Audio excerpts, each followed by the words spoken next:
L'Algérie vient de procéder aujourd'hui au rappel de son ambassadeur à Paris, après que le ministère algérien des Affaires étrangères ait convoqué celui de la France à Alger en signe de protestation, après la décision française de réduire drastiquement le nombre de visas accordés annuellement aux Algériens.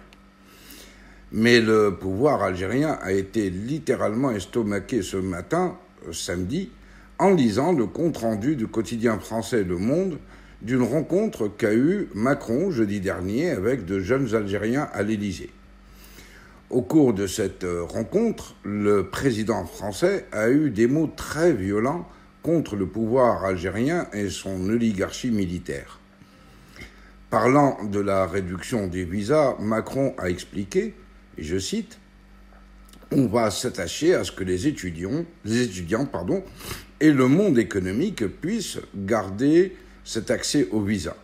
On va plutôt ennuyer les gens qui sont dans le milieu dirigeant et qui avaient l'habitude de demander des visas facilement. » Fin de citation.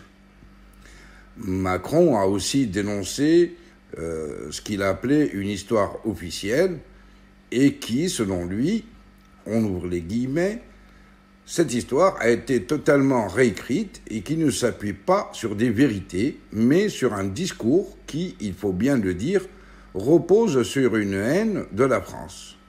Il a ajouté, guillemets, « La nation algérienne, post-1962, s'est construite sur une rente mémorielle et qui dit « Tout le problème, c'est la France ». On ferme les guillemets. Macron a surtout lancé cette phrase lourde de sens, je cite, « La construction de l'Algérie comme nation est un phénomène à regarder. Est-ce qu'il y avait une nation algérienne avant la colonisation française ? Ça, c'est la question. Il y avait de précédentes colonisations. Moi, je suis fasciné de voir la capacité qu'a la Turquie à faire totalement oublier le rôle qu'elle a joué en Algérie et la domination qu'elle y a exercée. Et d'expliquer qu'on est les seuls colonisateurs, nous les Français, c'est génial.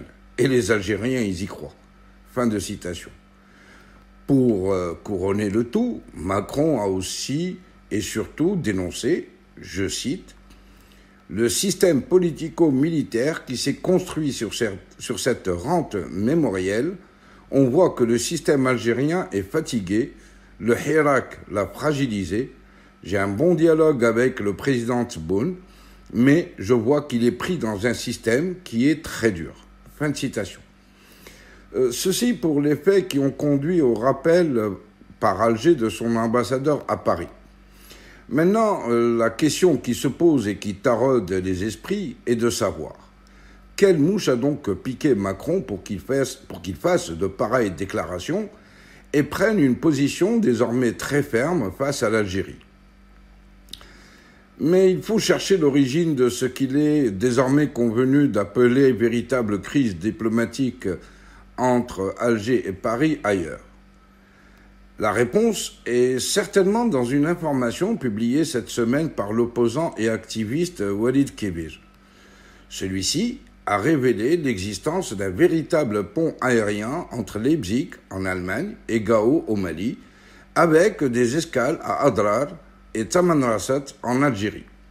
Des vols à répétition qui ont été susceptibles de transporter vers le Mali des mercenaires de la société militaire privée russe Wagner. Wagner, qui justement vient rebattre les cartes françaises au Mali. Alors que Florence Parly, la ministre française des Armées, était dernièrement sur place pour essayer de bloquer l'arrivée de ces mercenaires russes, voilà que ce sont justement les militaires algériens qui ruinent tous les efforts de la France de garder la main au Mali.